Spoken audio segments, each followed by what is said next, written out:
Bonjour à tous, bienvenue pour une nouvelle vidéo. Aujourd'hui, c'est le débrief du match entre l'FC Barcelone et le Real Madrid. Victoire du Real 4-0.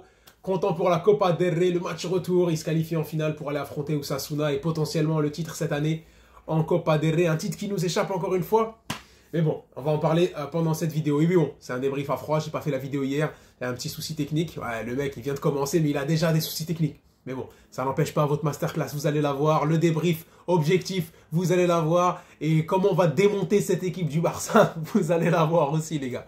Bon, petite information pour les fans du Barça et pour les abonnés de la chaîne. Et d'ailleurs, petite information. Si tu viens d'arriver sur la vidéo, alors, n'hésite pas à liker si ça te plaît, à t'abonner, à commenter, à venir me parler sur les réseaux sociaux. C'est une chaîne qui commence. Ça commence à se développer. On est déjà, je crois, 370 à l'heure à laquelle je fais la vidéo. Donc c'est déjà bien, c'est déjà pas trop mal. Donc si ça te plaît, le contenu te plaît, ma personnalité ou comment je parle de foot, ben, je t'invite à rester, déjà à regarder la vidéo, c'est déjà très bien, et à me soutenir et à me suivre, parce qu'il y aura plein de contenus qui vont arriver très bientôt, et on va commencer à parler du match maintenant. Alors, comment le match, moi comment je l'ai abordé? C'est quoi le contexte? Ben, déjà le Barça gagne 1-0 au match aller, et à ce moment-là, on arrive, entre guillemets, le club, hein, pas moi personnellement, on arrive confiant en se disant voilà, on a gagné en Supercopa, on les a battus en Copa del Rey. On a gagné le dernier match de Liga sur le fil, entre guillemets, à la 92e minute, en ayant montré un bon visage. Et cette fois-ci, il n'y a pas de raison, justement, pour qu'on ne réitère pas, encore une fois, cette performance. Moi, j'étais un petit peu sceptique. Parce que quand tu regardes les victoires du FC Barcelone, tu reprends la toute première, face au Real Madrid, c'était en Super Copa del Rey, justement, en Arabie Saoudite. Quand tu gagnes, c'est bien, tu gagnes 3-0, c'était très bien joué. Déjà, tu avais ton effectif au complet, c'était entre guillemets une masterclass. Le Real Madrid, eux, n'avaient pas l'air très investis, mais ça, à la limite, t'en as rien à foutre. Hein. Tu leur as mis leur 3-0 ou leur 3-1, parce que je crois qu'il y a but à la fin, même si c'était un but en jeu.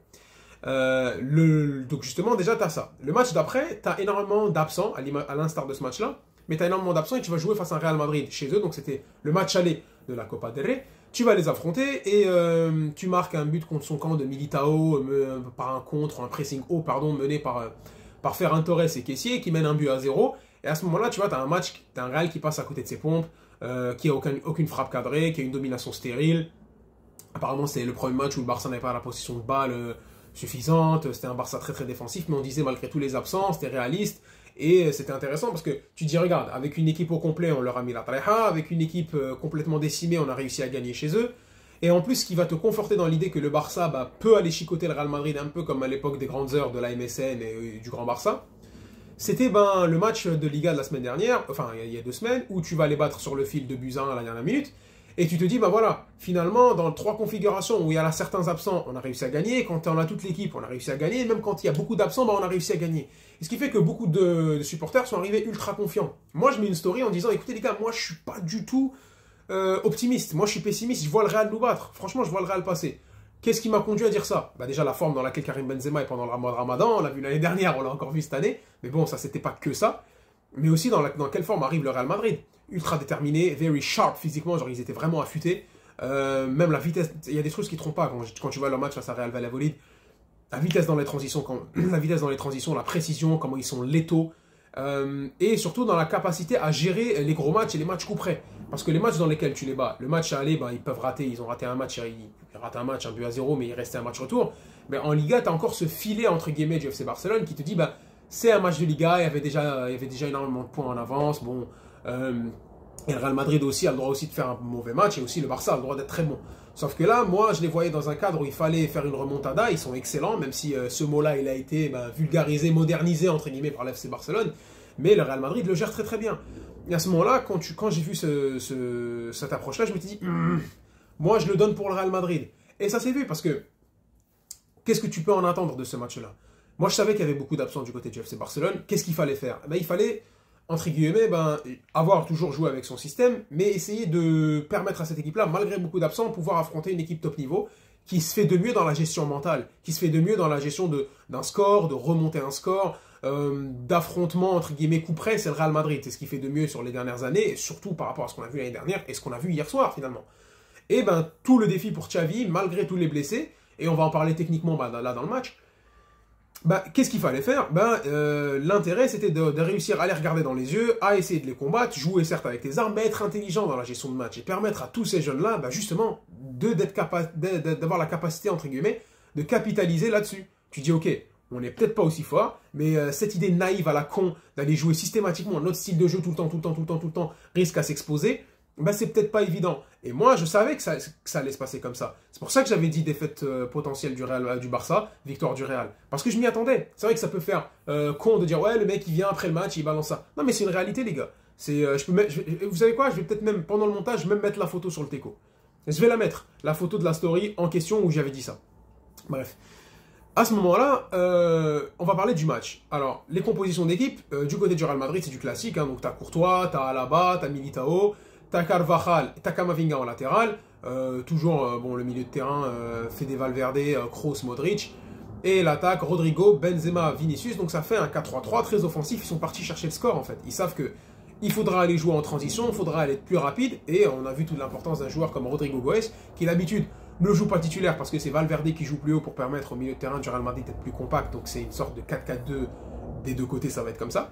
Là, on les a vus, ils sont vraiment partis dans la gestion de on va aller en profondeur, on sait qu'ils vont nous presser haut, on va utiliser les déplacements, l'interconnectabilité entre Benzema, interconnectabilité, oui, déjà ils sont connectés, mais aussi la façon dans laquelle ils vont se déplacer et échanger les postes, l'interchangeabilité de leurs postes plutôt, voilà.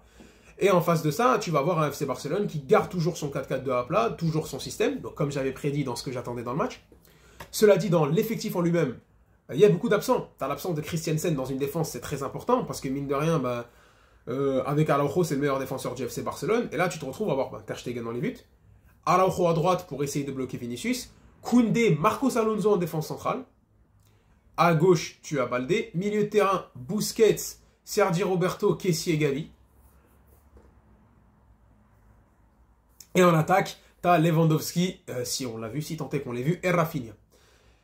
À ce moment-là, il y a beaucoup d'absents, parce que tu as l'absence de Christensen qui est absolument majeur en défense centrale, tu as l'absence de De Jong qui, même si Busquets joue, peut permettre de combler de par sa capacité à gérer l'espace et à percuter, Pedri qui est le métronome offensif, et Ousmane Dembélé qui est le joueur offensivement le plus dangereux du FC Barcelone. Encore une fois, comme je l'ai dit dans les vidéos d'analyse de l'attaque, c'est pas le meilleur joueur du Barça, c'est le joueur le plus dangereux dans ce système-là. Et on va en parler.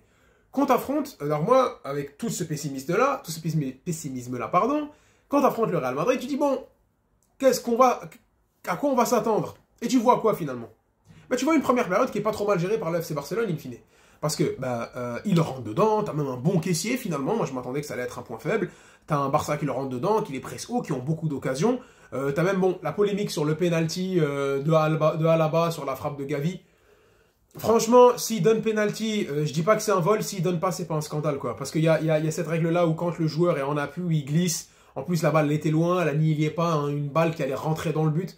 Donc il donne pas penalty, pour moi, c'est pas un scandale. Bien sûr, ça fait chier, parce que tu aurais pu avoir un péno, ça aurait pu tout changer. Et encore, il aurait fallu qu'il le marque, parce que n'oublions pas, on a Lewandowski dans les grands matchs. Mais à ce moment-là, bon. Et t'as un Barça qui continue à presser. Et tu te dis, t'as un Gavi très intéressant qui presse, qui envoie du bois, t'as un Sergi Roberto aussi qui est dans le contrôle, t'as un Kessie qui était bon dans l'orientation, hein. Donc bon dans l'orientation, même techniquement. Donc c'était intéressant, le FC Barcelone, qui empêche le Real Madrid d'être protagoniste, qui les pousse à suffoquer. Et c'est intéressant, pourquoi? Parce que tu vas avoir enfin la mise en place d'un Barça qui est très bon dans le pressing, très bon dans le contre-pressing. Et à ce moment-là, tu dis, bon, même si j'ai été pessimiste, mais le FC Barcelone se permet de jouer avec son équipe, même si elle est remaniée, même si c'est une équipe B, même si c'est même l'équipe A qui est censée déjà de base aborder des matchs en disant il faut espérer gagner, donc c'est pas une pareja systématiquement que tu vas mettre au Real Madrid. Même comme ça, avec l'équipe B, tu dis on arrive à jouer notre jeu. Donc là, en tant que aficionados du FC Barcelone et aficionados du beau jeu, tu dis c'est bien. Sauf qu'à ce moment-là, ils sont rentrés dans la caricature à vouloir jouer leur jeu. Ils ont un peu trop joué leur jeu. Et encore une fois, tu auras des actions. On va pas en parler. Lewandowski, on va pas parler de Rafinha, on lui a mis un milieu défensif, on lui a mis à la place en latéral, qui a complètement déjoué, qui n'a pas réussi à faire la différence sur son côté. Tu as un milieu de terrain qui manque absolument de créativité. Et un Real Madrid qui, à ce moment-là, a su trouver les occasions pour se projeter, parce qu'ils ne réagissaient qu'en contre au début. Ils ont eu quelques petites occasions, mais globalement, c'est le Barça qui dominait très bien. Et c'était une très bonne première période. Le Real Madrid essayait de procéder en contre, et on a commencé à voir que Araujo ne pouvait pas faire tout seul face à Vinicius. Il a bien bloqué au début, mais il ne pouvait pas faire tout seul face. Pourquoi? Parce que le plan du Barça n'était plus que de bloquer Vinicius. C'est d'aller, essayer de gagner, être protagoniste. Et c'était un petit peu, paradoxalement, parce qu'on parle de Vinicius, c'était un Barça un petit peu qui jouait sans tête finalement. Parce que très intéressant dans le système, Mais à ce moment-là, tu gagnes 1-0, tu es chez toi, il faut savoir gérer, il faut savoir moduler ses efforts. Et pourquoi je dis ça? C'est que parce que le Real Madrid qui réussit à tenir, le Real Madrid qui est de plus en plus intéressant parce qu'il voit que le Barça met beaucoup de pression mais qui n'arrive pas à concrétiser, et on l'a dit de nombreuses fois, tu le crèves pas le Real Madrid, tu les crèves pas, ben à un moment donné, c'est eux qui te crèvent. Et on l'a vu à la toute fin de première période, parce que le scénario il est cruel pour le Barça, où tu as un corner, il n'y a pas un corner, je pense que tu as une action où il manquerait dire, ouais, il aurait pu y avoir un penalty sur Lewandowski, sur l'action où ils le prennent en sandwich. Oui, mais encore une fois, pour moi, c'est pas un scandale si tu le donnes pas, c'est pas un penalty totalement volé, quoi, tu vois. Et t'as un contre du Barça, t'as un contre du Real face au Barça, et tu te retrouves à 3 contre 2. Et ça, c'est pas normal. Et c'est dû à quoi? C'est dû à cette hyper projection, à cette envie d'être ultra protagoniste. Et comme le disait Jacques Brel, on ne fait pas le riche quand on n'a pas le sou. Et à ce moment-là, les joueurs du FC Barcelone ont voulu jouer un style de jeu qui n'est pas compatible avec les capacités techniques qu'ils avaient, ni la capacité mentale. Et à ce moment-là, tu te prends un contre du Real Madrid, encore une fois très très bien joué entre les trois de devant, Vinicius qui a inscrit le but, on pensait que c'était pour Benzema, mais finalement c'était pour finalement c'est pour Vinicius avec un Koundé, le pauvre, qui glisse et qui marque. Et à ce moment-là, tu dis, qu'est-ce qui a fait qu'on a laissé autant d'espace? C'est que on n'avait pas focalisé tous nos efforts à bloquer Vinicius Junior. Ce qui était les matchs d'avant, tu bloquais Vinicius, la caution créative baissait, et en plus, qu'on disait dans les autres matchs, Benzema n'était pas spécialement en forme. Là, c'était pas le cas. Et finalement, tu finis cette première période où c'est un peu dur parce que tes protagonistes, tu joues bien, mais en même temps, tu payes ton manque de maturité, tu payes ta naïveté. Tu commences la deuxième période. Et là, la deuxième période, tu encaisses un but immédiatement, encore une fois, un pressing haut du Real Madrid, le Barça qui stresse. Et à ce moment-là, tu peux même le voir dans les déclarations. Quand on a pris le premier but, ça nous a un petit peu fait mal parce qu'on méritait mieux. Et encore une fois, quand je vous ai dit, c'est une équipe d'enfants. Parce qu'encore une fois, je méritais de gagner et il ne méritait pas de marquer. Ouais, mais c'est ça la cour des grands, les gars. T'es pas décisif, tu marques pas, tu le payes. Tu le payes cash. Comme dirait Samuel Eto'o, ça paye. Et tu l'as payé. Début de seconde période, tu rentres, le Real Madrid il envoie, le Real Madrid il pousse, récupération de balle très haute, milieu défensif totalement inexistant, il n'y a pas de pressing sur le buteur. Benzema qui se retrouve seul, Koundé qui glisse encore à l'image du premier but et qui finit tranquillement, 2-0. Et là à ce moment-là, même si je pense que tu enchaînes entre le 1-0 et le 4-0, il n'y a pas beaucoup de temps, le 1-0 et le 3-0, il n'y a pas beaucoup de temps et tu crèves complètement le match, tu vois une équipe du Barça qui n'a pas de réaction, qui manque de leader, qui manque d'expérience. Et ça c'est super important, surtout quand tu veux affronter des équipes comme le Real Madrid et quand tu veux prétendre à aller jouer des gros matchs.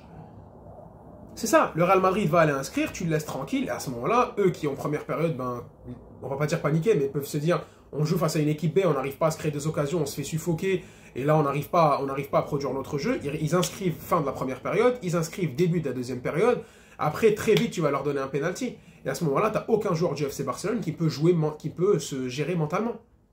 Personne ne peut se gérer mentalement. Il n'y a pas eu de leaders qui ont émergé.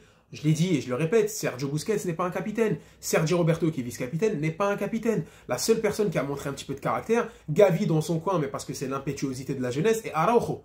Et Araujo qui, mine de rien, son but à lui, c'était de bloquer Vinicius, ça n'a pas marché. Et en tant que défenseur, quand tu es la caution défensive du FC Barcelone, tu encaisses 3 buts très rapidement, forcément tu prends un coup au moral. Et c'est le seul qui, après le penalty de Benzema, faisait. Personne d'autre. Et c'est une réalité, il faut l'avaler, c'est une équipe jeune. À ce moment-là, tu n'as personne qui prend la balle, qui dit « passez-moi la balle, je vais contrôler », chose que tu voyais chez le Real Madrid. Parce qu'en première période, quand il se faisait un petit peu rentrer dedans, tu avais Kroos, tu avais Modric, tu avais Benzema qui redescendait très bas, et il faisait des belles combinaisons pour calmer, pour rassurer les autres. Quand tu as un Camavinga qui stressait face à Rafinha, tu dis qu'il pouvait stresser, même s'il a fait un bon taf, mais tu peux stresser parce que c'est pas ton poste, et tu joues une demi-finale, t'as Kroos, tu lui passes la balle, il contrôle la balle, il la relance, calme, je suis là. T'as Modric, tu fais, calme, je suis là. Chose que le Barça avait avant, avec Xavi, avec Iniesta, avec Léo Messi, avec Neymar. Chose que tu l'as plus maintenant. T'as plus cette capacité de leadership. Et tu l'as encore payé. Défensivement, avec ce qu'on avait dit, parce que tu es complètement ouvert et t'arrives pas à faire la pressing qu'il faut. Et même après, parce que quand tu prends le 1-0, t'es encore vivant, parce qu'il n'y a plus le but à l'extérieur, t'as pris 1-0, t'as gagné 1-0 là-bas, t'es encore les prolongations. Quand tu prends le deuxième but, tu dis j'ai plus qu'un but à mettre pour aller en prolongue. Enfin, t'es à 2-1, le Real Madrid est en train de mis 2-0, t'es à 2-1 sur les deux matchs, tu mets un but, tu vas en prolongation. À ce moment-là, il n'y a personne qui va avoir ce mental de leader. Et ce qui est impressionnant, c'est qu'il n'y a aucune réaction entre le 2-0 et le 4-0. Le FC Barcelone ne propose plus rien. Ok, tu peux me sortir ce que tu veux, et là on va en parler encore une fois, mais il ne propose plus rien. Et le match va s'enliser comme ça, et après tu te fais tourner par le Real, penalty, après quelques belles actions, Benzema qui aurait pu marquer un quadruplé, Koundé qui glisse encore. Et tu finis finalement sur un 4-0 qui est totalement mérité. Le Barça qui fait une petite révolte à la fin avec encore une fois Araujo qui va au courage, avec les entrées de Rick Garcia, de Ferran, de Fati qui essaye de ramener quelque chose, Courtois qui fait quelques petits arrêts, mais c'est anecdotique finalement parce qu'il y avait déjà 3-4-0 et le Real Madrid avait lâché. Et c'est comme ça que le match il se finit. Et finalement, bon, je dis c'est une défaite logique. Tu as un Benzema qui est en très bonne forme et là ça contraste parfaitement entre un joueur des grands matchs et un joueur qui n'est pas des grands matchs. C'est compliqué pour moi de taper sur le meilleur joueur hypothétiquement de l'équipe qui est Lewandowski, mais il s'agirait de le faire les gars. Il s'agirait de le faire. Lewandowski, encore une fois, a disparu. Vous l'avez vu aujourd'hui? On l'a pas vu. Donc à ce moment-là, par contre, Karim Benzema, lui, tu l'as vu. Il a été impactant dans le jeu, il a permis de bonifier les autres, il a été efficace quand il a fallu marquer, il a réussi à inscrire des buts, très juste dans la combinaison, chose que tu ne peux pas spécialement voir ailleurs. Encore une fois. Donc sur Benzema, on va pas en parler, il a fait un match ramadanesque, on sait la forme incroyable qu'il a lui pendant le mois du Ramadan, et il fallait qu'il tombe face à une équipe du Barça un petit peu décimée, limite remaniée, et à ce moment-là, enfin limite, non, décimée et remaniée, à ce moment-là, tu peux rien y faire. Tu peux rien y faire. Mais maintenant, j'ai envie de focus sur certains joueurs du FC Barcelone. Busquets, c'est plus possible. Voilà. Busquets, c'est plus possible. Koundé, il n'y aura pas d'autre argument. Busquets, c'est plus possible. Kessié, ça peut faire du bien en Liga, mais c'est pas un joueur qui, même si c'est difficile de tomber sur lui, mais à un moment donné, tu attends autre chose. Parce que, pourquoi je dis ça? Parce que Kessié, c'est vrai que peut-être je tombe dessus, vous inquiétez pas, Roberto, on va en parler.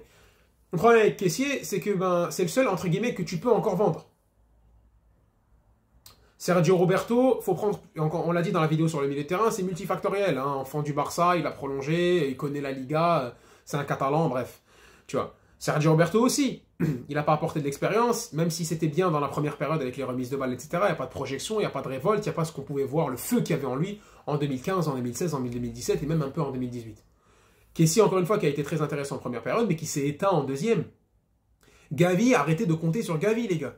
Gavi, c'est un jeune de 17 ans qui devrait avoir 15 minutes par match, normalement. Il est très bon, etc., mais il devrait jouer que 15 minutes par match. C'est pas un joueur qui devrait jouer titulaire. Rafinha, encore une fois, ça ne doit pas être la caution créative de ton équipe. Il reçoit la balle très loin.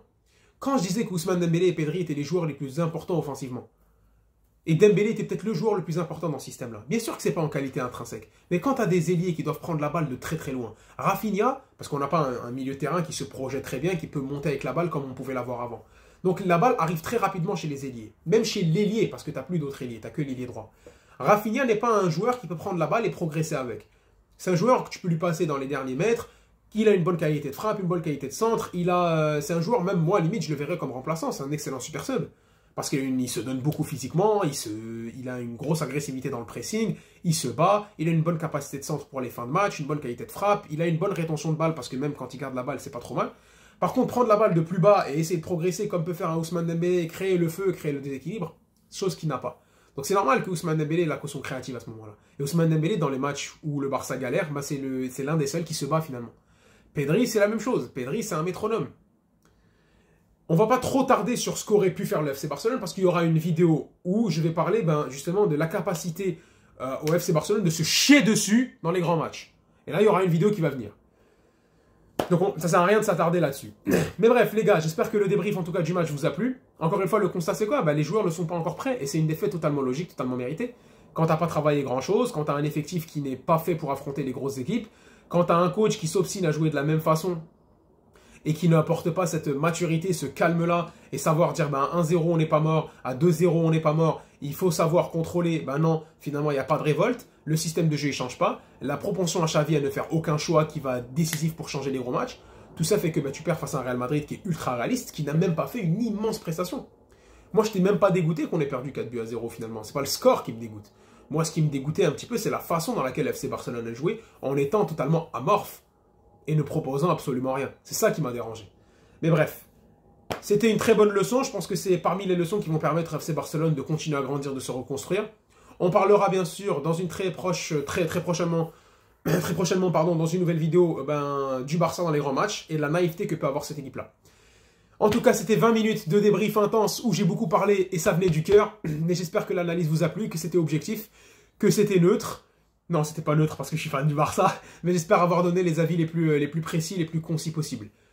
En tout cas, merci d'avoir regardé la vidéo, merci d'être resté jusqu'au bout, et je vous dis encore une fois, saharam dalkom, sahaftorkom, n'hésitez pas à liker, à vous abonner, à commenter et à me soutenir. On se dit très très vite et visca Barça quoi qu'il en soit.